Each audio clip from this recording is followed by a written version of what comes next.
मेरे नबी करीम अलैहिस्सलाम हज़रत उस्मान गनी के घर तशरीफ़ ले गए। जनाब उस्मान गनी के हुजूर अचानक घर पहुँचे।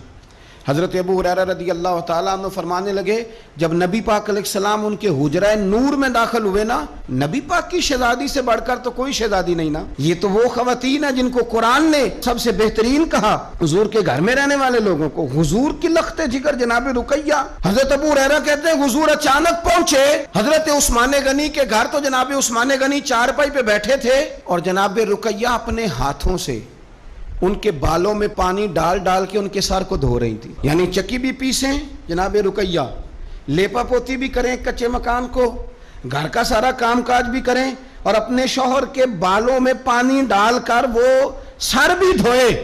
हुजूर पहुंच गए, जनाब उस्मान गनी की नजर पड़ी तो झिझक महसूस की।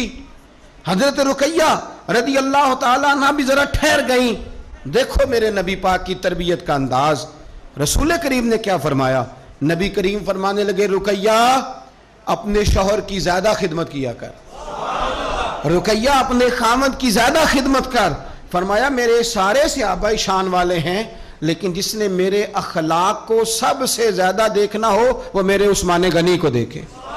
ये अखलाक में मुझसे ज्यादा मुशाबत रखता है बेटी, ज्यादा ज्यादा खिदमत किया कर अपने शौहर की ज्यादा। ये हुजूर ने तरबियत दी। ये नबी पाक अलैहिस्सलाम ने हमें बतलाया कि इस तरह तुम्हारे घर बनेंगे, इस तरह दुख दूर होंगे।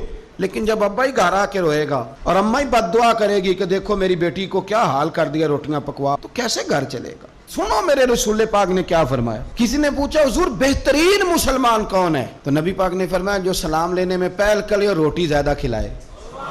तो अगर आपकी बेटी किसी को रोटी पका के खिलाएगी तो बेहतरीन मुसलमान बनेगी। कौन सा दुख आपने पाला? कुछ दुख ना हमने जानबूझ के घड़ लिए, वो दुख नहीं है। मसलन अब्बा जी गए बेटी के घर में शादी के 2, 4, 5 महीने के बाद, तो वापस आके अब्बा जी रो पड़े। क्या हो गया जी आपको? कहते हैं ओहो मेरी धी ते उथे काम ही बड़े कर दी पई, मैंने बड़े लाडों से पाली थी, बड़ी लाडली थी, वो मैं गया हूँ चूल्हे के आगे खड़ी थी। ये जाली दुख है। अपने घर का काम कर रही थी कि यहाँ वो अल्लाह माफ करे उसे नौकरी करा रहे थे। तो ये जानबूझ के घड़े हुए दुख हैं जिनका कोई माना नहीं, कोई मतलब नहीं। अपने घर का काम करके बच्ची की सेहत भी ठीक होगी, उसके नजरियात भी पुख्ता होंगे और खामद की इज्जत करेगी, उसे राजी करेगी, तो मेरे रसूल पाक ने फरमाया रब जन्नत भी अता फरमाएगा।